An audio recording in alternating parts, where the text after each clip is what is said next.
joining Timeout with PSOA, where sports officials share their stories to help recruit, train, educate not only sports officials, but players, coaches, administrators, and fans. Through this information, we're going to help make us all better for the game.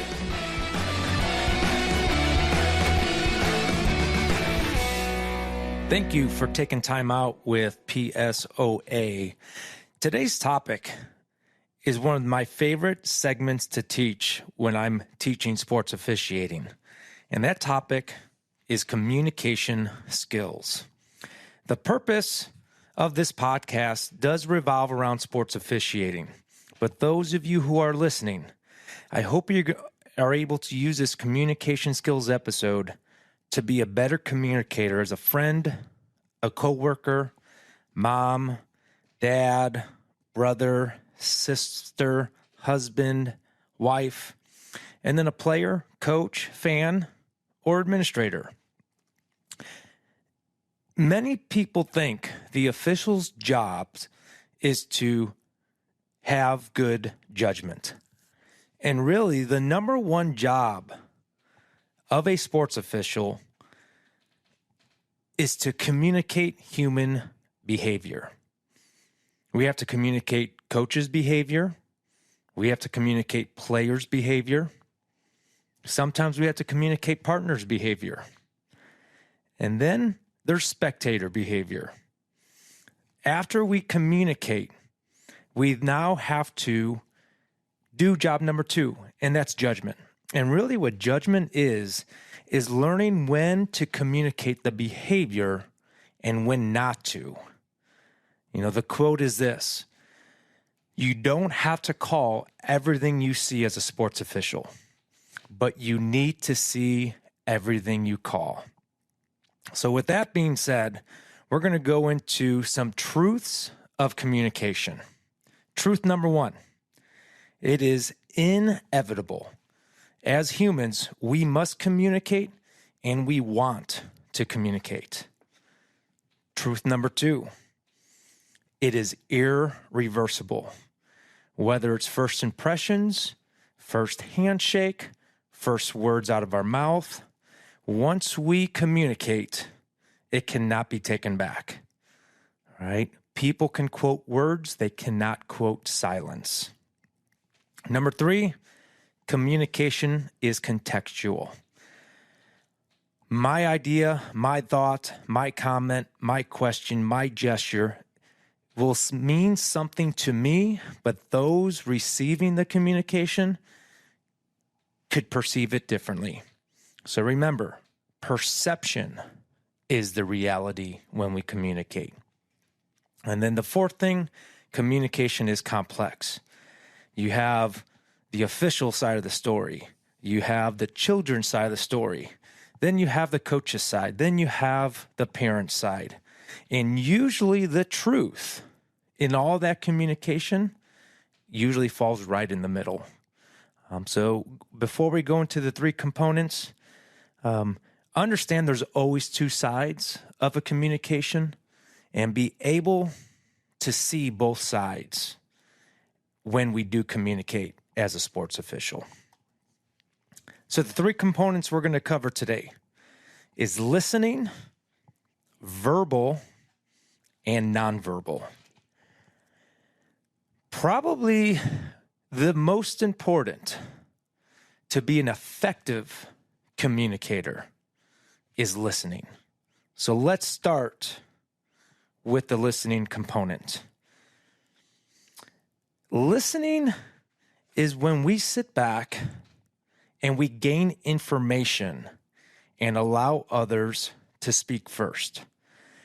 When we allow others to speak first, we're able to now empathize, understand where are they coming from, understanding why are they choosing to communicate with me, not only over the topic that they're communicating with me, but the purpose of why they're communicating with me. And as I am processing this understanding, I am now starting to think, how am I going to respond? Am I going to respond calmly? Am I going to respond with a rule? Am I going to respond with an opinion? Am I going to respond with a choice? All right. It is that listening skill of gaining information that is going to allow us to be effective communicators back. If we ignore the listening and only think about this situation from my side and my side only, you're not going to be an effective communicator. You already have your side. You have to listen to hear the other side of the two-way street communication. And at the end of listening, sometimes it's just entertainment. Whether it be fans yelling out, "Don't give up your day job." And in my head, this truly did happen. My partner turned around and said, "I don't have to give up my day job. I just got fired." All right. So it was listening to that interaction to try to understand, all right, why did the fan say that? Why did my partner say that? How am I going to diffuse this situation? So listening is a very important skill. When I teach this in a class, I always ask the students, what is your strength? What is your weakness? Every single time, listening comes in as the biggest weakness. And I believe it is for sports officials as well. And here's how you could improve listening skills. Be active. What does active mean?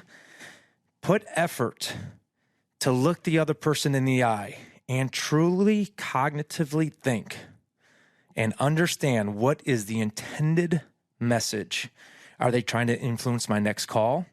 Are they trying to take attention away from the player? From a coach's standpoint, are they frustrated? Players, are they frustrated? Is that why they're communicating? Fans, are they trying to take attention away from their kids because they're not playing well?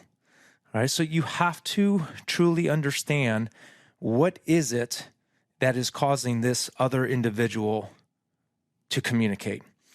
And then after you understand that and you have your response, now match that response based on what you listened to. Serious message, serious response. Funny message, funny response. Calm message, calm response. Nowhere did we say aggressive message, aggressive response. If you do have an aggressive message sent to you, you have to find a way to diffuse it. And that is now how we're going to transition into the next part, verbal. Our words are very important. They are all quotable. They are all in the context of how the individual receiving our words takes it.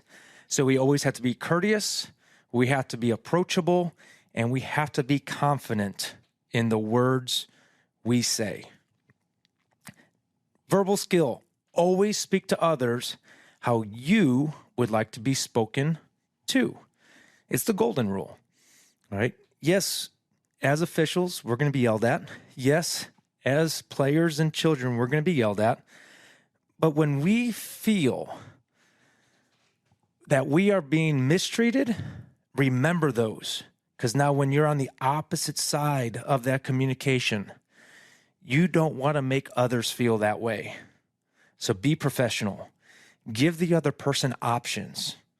Be positive as positive can be. And then as a sports official, you need to learn to speak the sports language. All right, we need to learn the rule books. We need to learn the case books. We need to learn proper philosophies and acceptable standards for that group that you're officiating for. So I'm going to give some examples here on the bad words. So if you're officiating basketball, you don't want to tell a player or a coach that you called a foul because of the reach. Because an educated coach, an educated player is going to know a reach is legal. Another bad word in basketball is over the back. It is actually legal to jump over the opponent's back. So if you're using those bad words, you're probably going to get a bad response back. And one for baseball and softball is 1+1. All right. Some sports officials be like, they get one base plus one base. That is never an award in baseball or softball when that ball leaves the field of play. It's either a 1-base award, 2-base award, 3-base award, or 4-base award. And the last thing you want to avoid is absolutes. Every time this happens, coach, I'm going to do this. Well, you put yourself in a box. You say one more word, and I'm going to have to give you a technical foul. What if that coach says, I love you? You're going to really give a technical foul for that coach saying, I love you? You can't use absolutes. Those are bad. So now let's look at the good. So good words. In my judgment, the defender contacted the ball handler while reaching. In my judgment, while jumping over the back, it displaced the opponent. In my judgment, there was no disadvantage, so I'm going to let these soccer players play on. In my judgment, that grab and restrict did not affect the play because the football player still made the tackle. All right, those are acceptable philosophies and standards, and it's connected to a rule. So coaches, players, fans, administrators, whoever you're giving that positive, clear, good words, they're going to be able to understand it and accept it because they've heard it before. Here's another good one I love.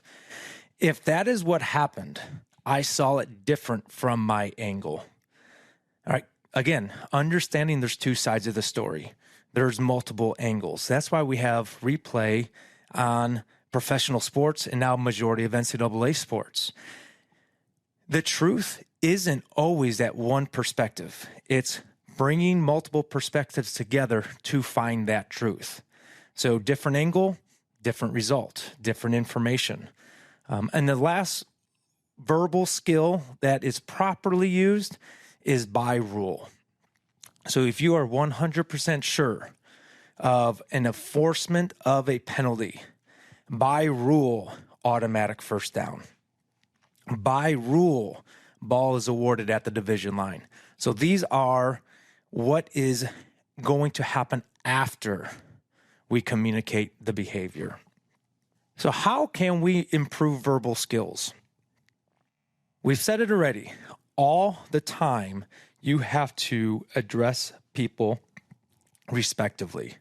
My favorite story was I'm on the road doing a baseball series, and I go to a fast food restaurant, and at this fast food restaurant, I treated this individual quirky, funny.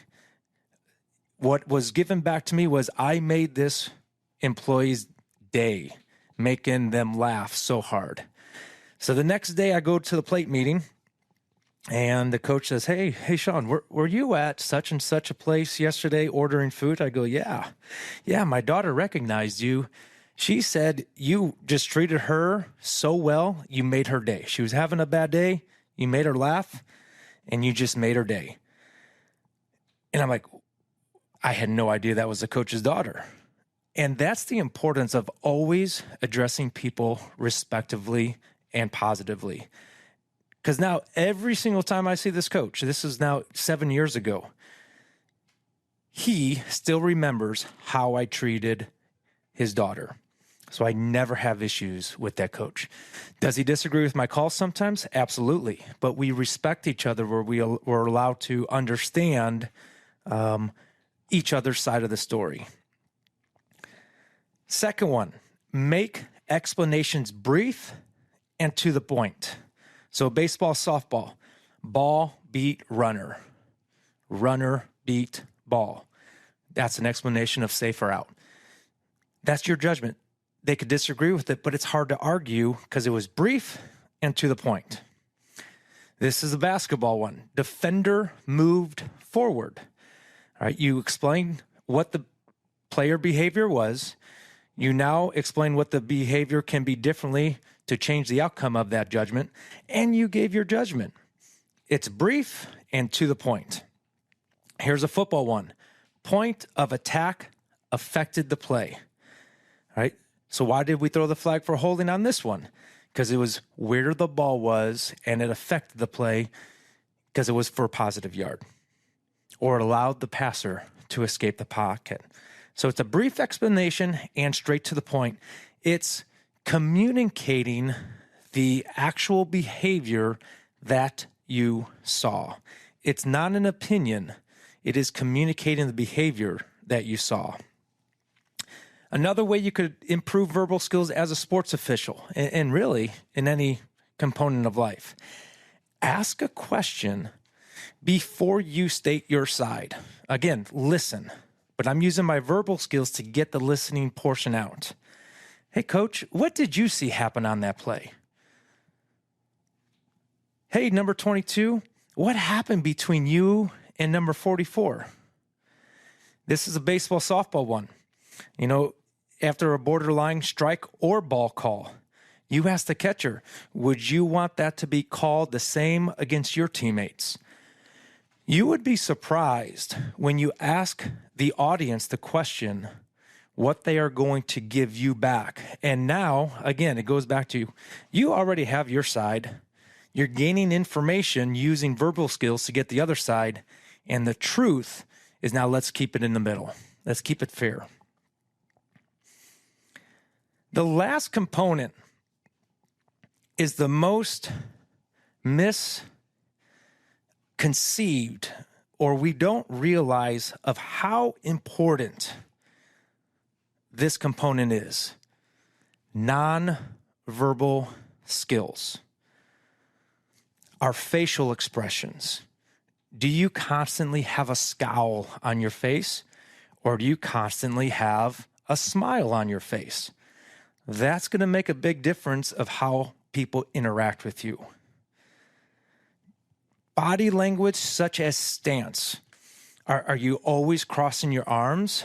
Do you have your hands and arms behind your back? That's the difference between inviting approachableness or aggressive attacking, stay away from me. And a lot of times we don't even know we're doing it. Other one is tone of voice. Are you an overbearing tone of voice where it can be intimidating?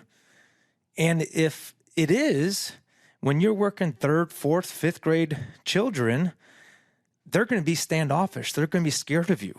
You don't want to be that as a sports official. All right, so with your tone of voice, you may have to change it with the level of play in the audience that you're communicating with. Eye contact. There are a lot of officials, when they're making a call, they look straight down on the court, or they look away from the player that they just made a call against. Not saying that you have to stare down players, but you don't want to avoid eye contact when people are looking at you. So basketball, reporting a foul, eye contact with that scorekeeper. If you're given a warning in other sports, make eye contact with the person you are giving that warning to. It's that sense of respect and confidence you are giving off with those nonverbal skills.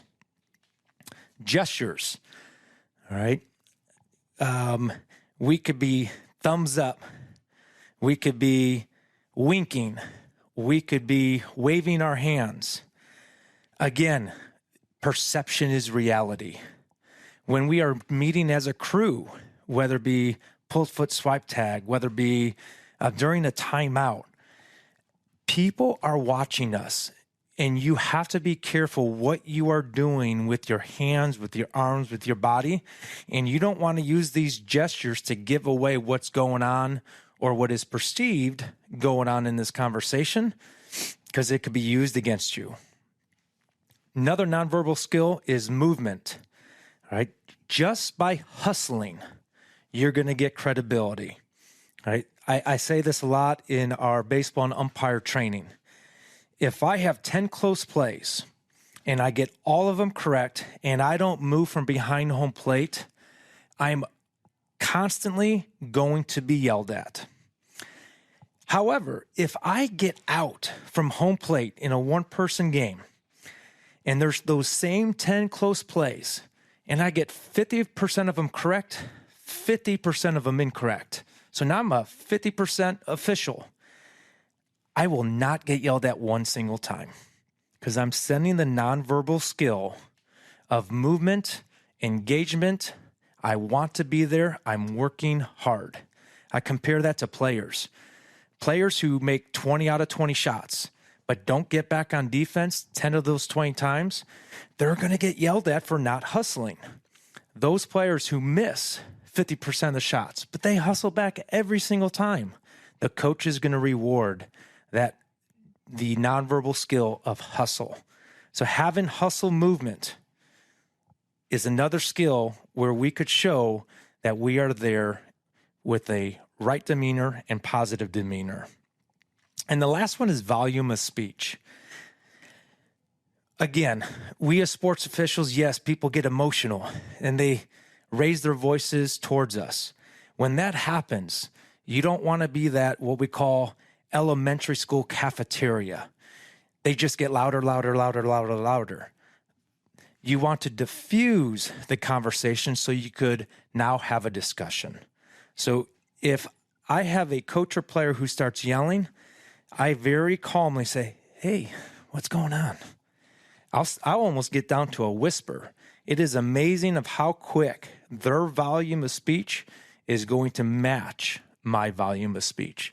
Just as if I started yelling back at them, their volume of speech is going to be louder than mine. All right, so that's a nonverbal skill that we could use just the volume to diffuse a situation. So some nonverbal language truths. Nonverbal communication is more important than verbal communication. We've heard it always before, and I'm going to say it again. Actions will speak louder than our words. Nonverbal communication is ambiguous. People interpret you differently.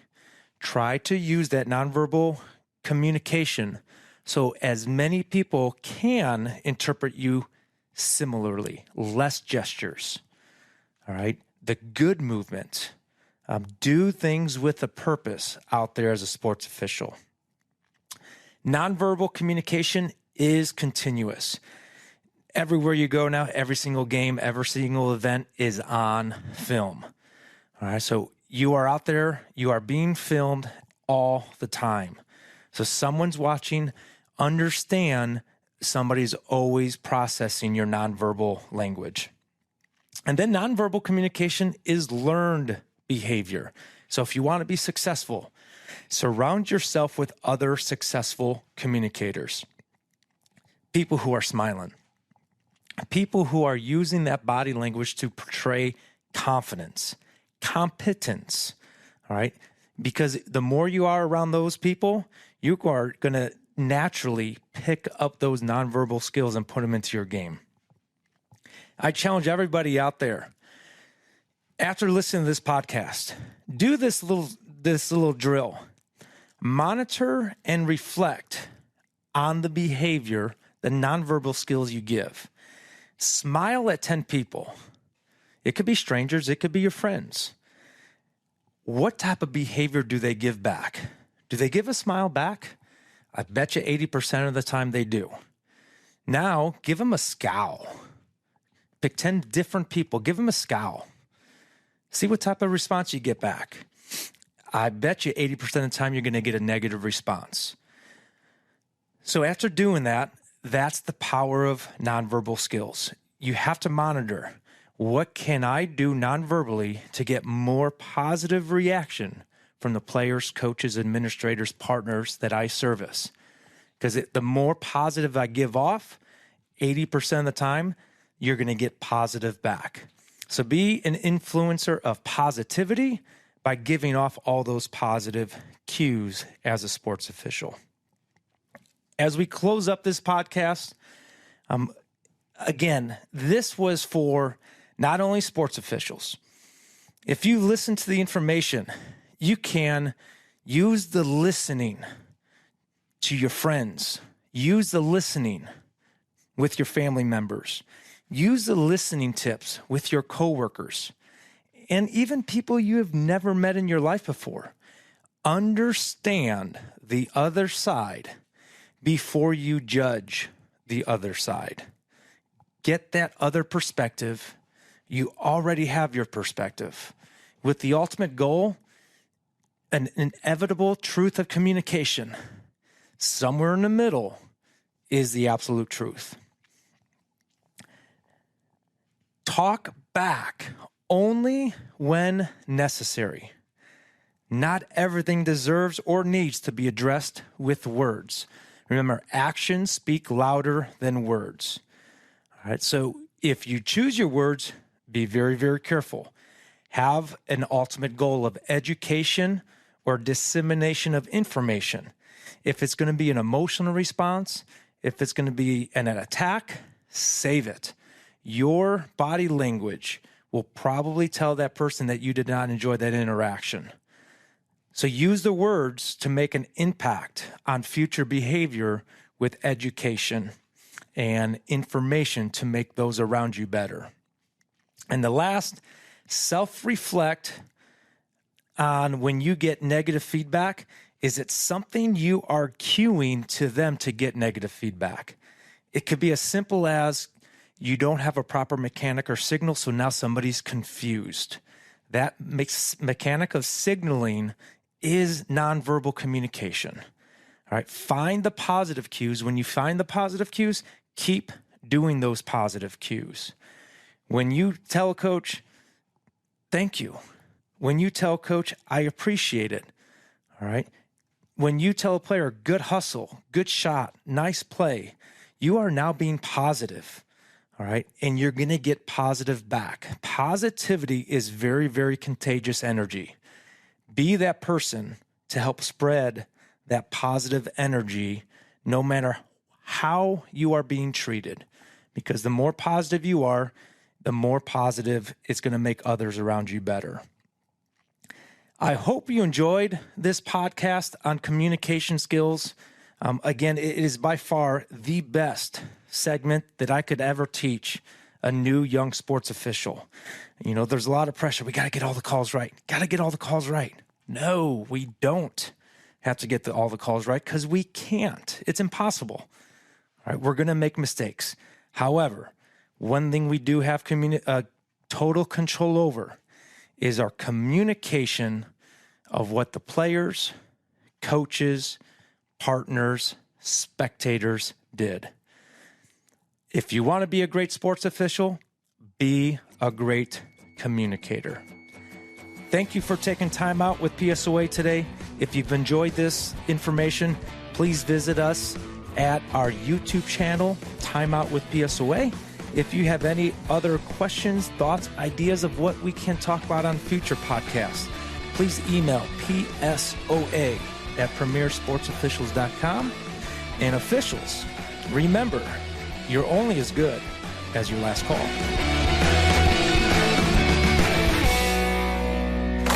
A Hurrdat Sports Network production.